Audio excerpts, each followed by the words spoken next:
Ayan o. Dito, ang nakinabang dito, yung binila natin ng isda. Tapos, yung mga binigyan natin. Saka syempre tayo, makikinabang din tayo. Syempre dahil hindi naman tayo nakukunan natin yung mga ginagawa nila. Kikita rin naman tayo. Tapos, susunod, may bibili uli natin ng isda. Diba? Oy, ilan sa'yo? Ba't ang dami? Tama na, okay na yan. Para, yan, isang pamilya, wag sobra-sobra. Kawawa naman yung iba. Oy! Oy! Oy! Paano naman yung iba? Ang dami pa, oh. Oy, tama na.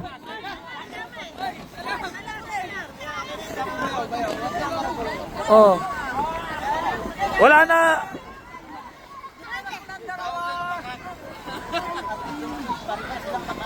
Oy, ito, tama na. Marami pa. Sabi nga ng Panginoon, yung sapat lang. Oh, yung sakto lang.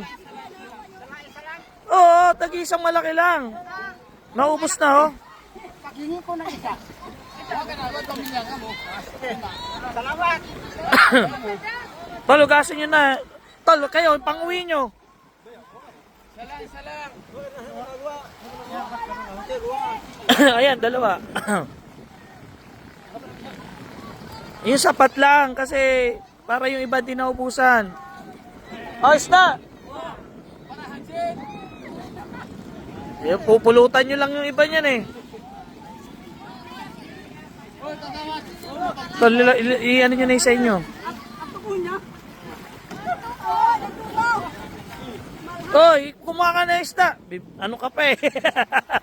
Maubusan ka. Kumuha na. Tol, wisikan yung loob. Oh, bigyan ng iba. Dapat lang, yung tama lang para lahat nakakain.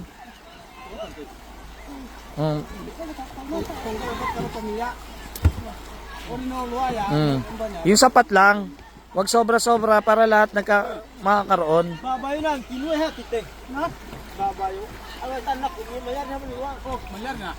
Na mayari. Nangyari ha. Ay, hop, bawal na. Namoy na imayo. Hoy, nakuha na rin magulang nyo. Oh, sige. Salamat din. Oh, tama yun. Oh, para lahat makinabang. Oh, ayan, sige. 'Di ba masarap pag lahat nakakakain, hindi yung iba kasi sila lang. Kung sa baryo po kasi namin dinala yan, kukuha sila atin sa bahay, tapos babalik ulit. O pag dito,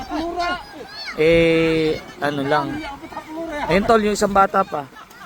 Tira nyo na yan, wala na kayong pang-uwi sa sityo. O yan, o. O, okay na yan. Anuan nyo pa to, isikan nyo ton. O, diba? Lahat, masarap ang ulam mamayang gabi. Sabihin nyo hindi masarap yan, ako nga nag-uulam yan. Diba? Ay, wala yun. Sige. O, lahat naman makikinabang. Nakinabang yung binila, nakinabang itong mga sila, nakinabang din tayo. Makikinabang din ako dyan. Pero hindi ganon, hindi sobra-sobra. Sapat lang din sa akin, sapat lang sa nabila, sapat lang din para sa mga nabigyan. Ganon talaga ang buhay eh.